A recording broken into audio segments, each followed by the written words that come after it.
তো মুম্বাইয়ের ব্লগটা যেখানে আমি শেষ করেছিলাম, মাঝখানে চ্যানেলের বার্থডের ভিডিও দিয়েছিলাম, তো আমি আবার সেখান থেকে স্টার্ট করলাম। তোমরা দেখেছো হয়তো আগের ব্লগে এই মেয়েটির, অর্থাৎ সুলক্ষণার বার্থডে ছিল, রাতের বেলা আমরা সেলিব্রেশন করেছিলাম। তো সেদিন সকালবেলা বার্থডের দিনটা ও আমাকে ফিল্ম সিটি ট্যুর করাতে চাইলো। এই যে দেখছো তোমরা, ফিল্ম সিটির গেটেই আমরা রয়েছি। তো এখানে আসার জন্য অনেকেই উৎসাহিত থাকে, সবার সৌভাগ্য হয় না, বাট আমি খুব লাকি ছিলাম। ও আমাকে বার্থডের দিন এটাই ঘুরিয়ে দেখাতে চাইলো। এখানে পাহাড়, নদী সব কিছু সেট করাই রয়েছে, তোমরা দেখতে পাচ্ছ। স্টুডিওটা ভীষণ বড়। আর এখানে একজন আর্টিস্টের মেকআপ রুমে আমরা ছিলাম, উপমা টুপমা খাচ্ছিলাম।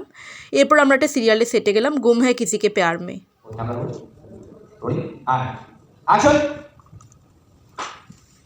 शायद आप लोगों को कुछ गलतफहमी हो रही है।